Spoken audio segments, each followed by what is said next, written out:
We were lied to about God Valley. Roger and Garp didn't team up to fight Rox. Rox and Roger are actually both fighting with the same cause, to save their loved ones from the Celestial Dragons. Garp isn't even interested in fighting Rox. Garp only came to fight Roger. And Rox isn't some evil monster who is suddenly going to do something so terrible that it would bring Roger and Garp together to fight him. None of this adds up, and when reality doesn't line up with propaganda, we know there is a third party at play who is the true problem. And of course, who would it be other than the villain established at the start of this flashback, the main villain of the Elbaf arc in general, Emu. This whole flashback was never about leading up to Roger and Garp defeating the evil pirate Rox like we were initially led to believe. No, it was about revealing to us slowly that Rox was never that evil, that we were lied to, and to make us understand that the true root of all evil that must be defeated is not pirates or marines, rather it is this dark god that rules the world and controls the narrative. Emu possessed Gunko during the God Valley incident, and Roger and Rox were forced to set aside their differences to fight him, which explains the truth behind Rox's disappearance, the truth behind Harald's death 14 years ago, and the context for the conflict that is happening in Elbaf today, because right now in the modern story, history is repeating itself. But before we get into it, make sure to subscribe. But first, do you want free breakfast for a year? Well, guess what? I am not joking. My viewers can get that thanks to Factor, the sponsor of this video. Longtime viewers know that my personal most hated task at the end of a long day has always been cooking. I hate doing extra work, and for me, cooking has always felt like extra work. So Factor has basically been the perfect answer for me. Factor sends me restaurant quality food prepared by professional chefs straight to my home. That's why I cannot recommend trying Factor enough, but if you still have not tried Factor for some reason, then I've got an amazing offer for you. Factor will literally give you 1 full year of free breakfast if you sign up right now. This is a limited time offer that is an absolute no-brainer. It is a year's supply of free food to go along with your Factor subscription. Just head to factor75.com or hit the link below and use code MORGEFB50 to get 50% off plus free breakfast for 1 year. That's code MORGEFB50 at factor75.com to get 50% off plus free breakfast for a year.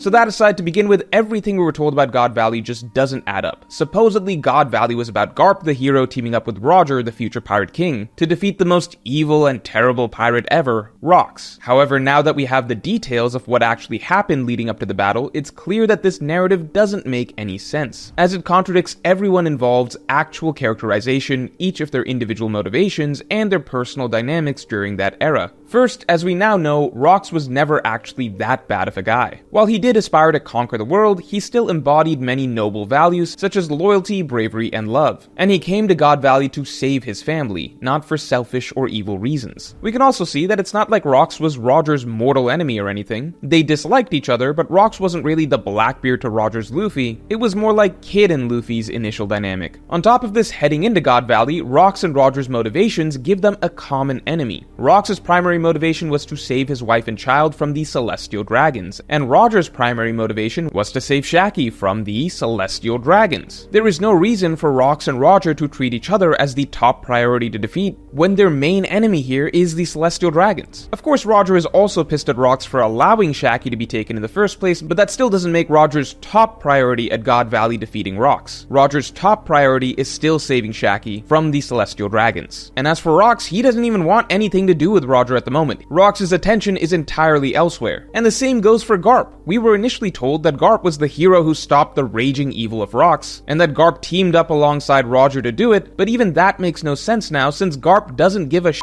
about Rox. Garp knew Rox was at God Valley, but he didn't care. Garp only ended up coming once he heard that Roger was there because Garp specifically wanted to fight Roger again. As such, this whole story of Rox being this terribly evil character who was so sinister that Garp and Roger had to set aside their differences to take him down at God Valley just does not line up with any of the setup or characterization for any one of these individuals. Compare what we were told to the truth that has unfolded. Rox didn't care about Garp or Roger, he was just there to save his loved ones from the Celestial Dragons. Roger was pissed at Rox and did want to teach him a lesson, but his main goal was also different. He wanted to save Shaki from the Celestial Dragons. And Garp didn't care about Rox at all, he wanted to fight Roger. So what actually happened here at God Valley? The simple answer is that God Valley wasn't about the three of these legends fighting each other, it was about the three of them facing the true villain of the story, Emu.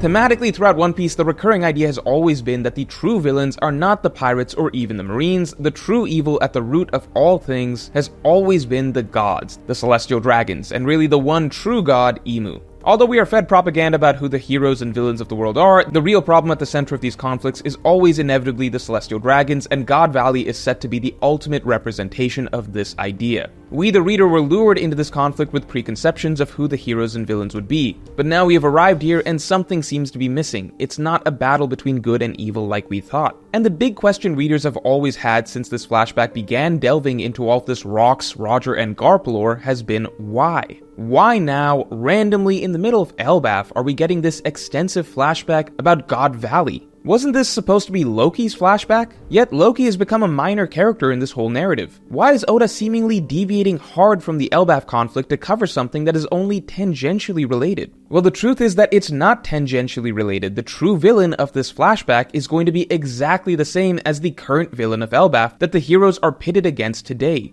Imu. That's how One Piece flashbacks have always worked. The Odin flashback covered a lot of ground, but ultimately it was about establishing the villain Kaido and what he had done to Wano, before the heroes fought Kaido in the modern day. The Kuma flashback covered so much, but ultimately it established the primary villain of Egghead Island, Saturn, before the heroes fought Saturn in the modern day. One Piece flashbacks are always about setting up the conflict of the current modern day story, giving us context and priming us to see the heroes face off against the villain by showcasing the villain in the past first. Right now, Luffy and company are squaring off against Imu and the Gods Knights, and we are flashing back to God Valley to see the very same incident. The setup is identical. The Gods Knights are all there and assembled. The Blade of God Gunko is already in place there as well, ready to be possessed by Imu at a moment's notice, just like today. And we have all the character threads of the three main protagonists of the flashback converging. It's because all of this was a setup. Oda misled us to believe God Valley would be about Rocks, Roger, and Garp fighting amongst each other, when in actuality it was meant to be a big reveal of how the three legends of this era all came up against the true villain of the world,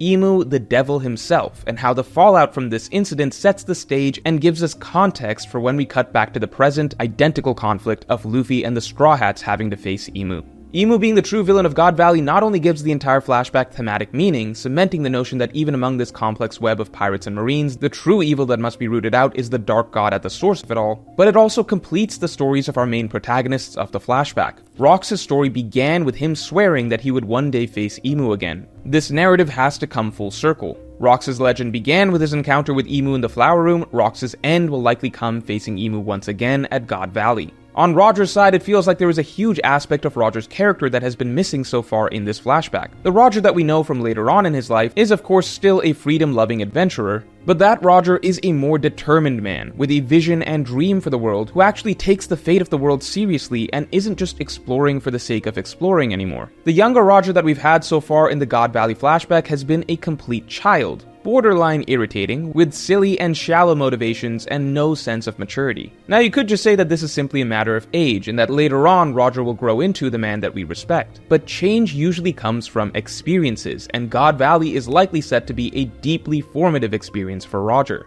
What does Roger experience here that shapes him? Could it be that this is where Roger is exposed to the truth of the world, to tragedy and the evil that rules over everyone and everything? And this is what begins to drive him, setting Roger off on this quest for truth, giving birth to his true dream. Now, while all this makes sense narratively, what specifically would lead to Imu arriving, and what do we know of how the battle likely went? We already know that Imu only takes action himself when absolutely necessary. When a situation has gotten so out of hand that he cannot just rely on his subordinates, he has to use his own powers to deal with it. We've already seen this happen in Elbaf, where there was an emergency at Marijua and Imu couldn't afford to wait any longer for the Gods Knights to conquer Elbaf, and so Imu had to solve the problem for them. At God Valley, the Rocks Pirates and Roger Pirates are both there at the same time, and now we know that they're not going to be fighting each other like we were initially told. Rather, they are all here to fight the Celestial Dragons. We already saw how effortlessly an 80-year-old Gaban tore through a God's Knight. So here at God Valley, with all of these legendary pirates near their primes, the God's Knights have no chance. This situation is very quickly going to spiral out of control, and with the possibility of the entire God's Knights being wiped out and a vast number of Celestial Dragons being killed, this is the exact type type of scenario that Imu himself would be forced to come down for. Now, as for exactly how the showdown with Imu may go, there are two possibilities. No matter what, it's likely Imu will possess Gunko, as that seems to be Gunko's primary function as the Blade of God. From there, it's possible that Roger and Rox had to team up to fight directly against Imu, and Rox may have died in the process. This would close out Rox's story against Imu and set Roger on the path to discovering the truth of the world and the secret to defeating Imu.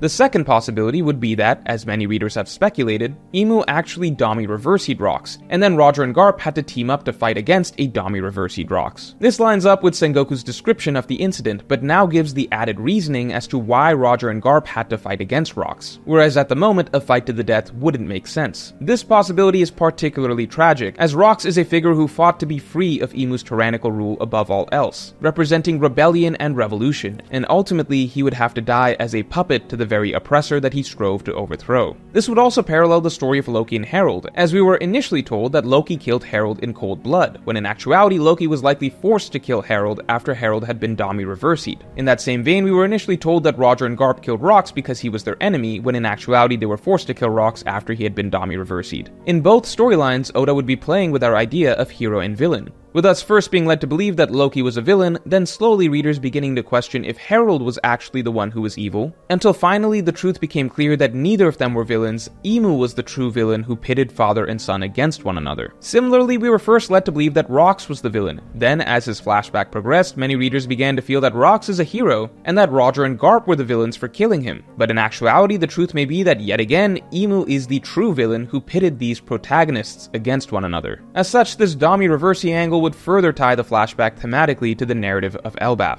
Now, while both these possibilities are compelling, there is one final missing piece in all of this that will provide the answer to what truly happened, which is Harald himself. But first, if you want to get One Piece's beautiful islands for your walls, you can get any 2 island posters and get another 2 free and free shipping on our brand new site, onedreamstudio.com. And this month, we're also doing a huge giveaway. If you win, you can get the complete island posters collection for free. All you have to do is head over to the link below and just give us some feedback, and you will have a chance to win the complete island posters collection for free. The giveaway ends on September 16th, so sign up now. The winner will be drawn on stream. And we know how much you all enjoyed the island posters, but we've got something even bigger for you around the corner. What we've got next for you all is something you're not going to find anywhere else. Stay tuned. The main character drama at the center of this entire Rox flashback has been the friendship between Rox and Harald. Harold betrayed Rox by agreeing to work for the world government, but the last we saw of Harold, it seemed as though he was swayed by Rox's love for his family. And we know that ultimately Oda likes storylines of friendships being tested but staying true in the end. We also know that the events of this flashback won't end with God Valley. The final event this is all actually leading up to is the death of Harold after being Dami reversied by Imu. And the reason that Imu Dami reversied Harold is because Harold supposedly made some grave mistake. Harold did something that went against what Imu wanted him to do. And so far, the one thing we know Imu tasked Harold with doing was killing Rox. If Imu punished Harold for betraying him, that means that Imu, 14 years ago, must have discovered that Harold did something that went directly against the mandate to kill Rox. This indicates that in the end, Harold secretly likely stayed true to his friendship with Rox and came to save him at God Valley. If so, Rox's mysterious disappearance at God Valley could have been due to Harold's last-minute rescue. Perhaps Rox's soul was transplanted into another body, or perhaps Rox was preserved in Elbaf's heaven realm that we have yet to see. The credit for Rox's defeat went to Garp, but Garp of course knew the truth and never talked about the incident. And that then leaves this major hanging thread of what actually happened to Rox, bringing the narrative back to Elbaf and the truth that came out on that day 14 years ago, where Harold ultimately paid the price for his loyalty to his friend. So as you can see, with Imu as the true villain of the God Valley incident, everything connects. The real incident that matters for the narrative of Elbaf is what happened to Harold 14 years ago, what Loki experienced, and where the all-important devil fruit disappeared to. We already understand that Imu was the perpetrator behind Harold's punishment in that incident. We know that the current day narrative has positioned Imu once again as the villain that must be fought. As such, all signs point to the God Valley incident mirroring the events of today and the events of 14 years ago. Emu is the common thread here. We are cutting between these three time periods because they are all one and the same conflict, the continuing battles against the god of the world who is behind every incident. And only by piecing together what happened at God Valley 38 years ago and the death of Harald 14 years ago can we fully understand the conflict that the Straw Hats and Loki are in today against Emu yet again. So let me know in the comments below what you believe happened at God Valley, and if you enjoyed this video then definitely like and subscribe. And if you want to hear my theory about all 5 Gorosei arriving at God Valley as well, you can listen to my weekly podcast that just dropped by becoming a member or by supporting me on Patreon, link in the description below.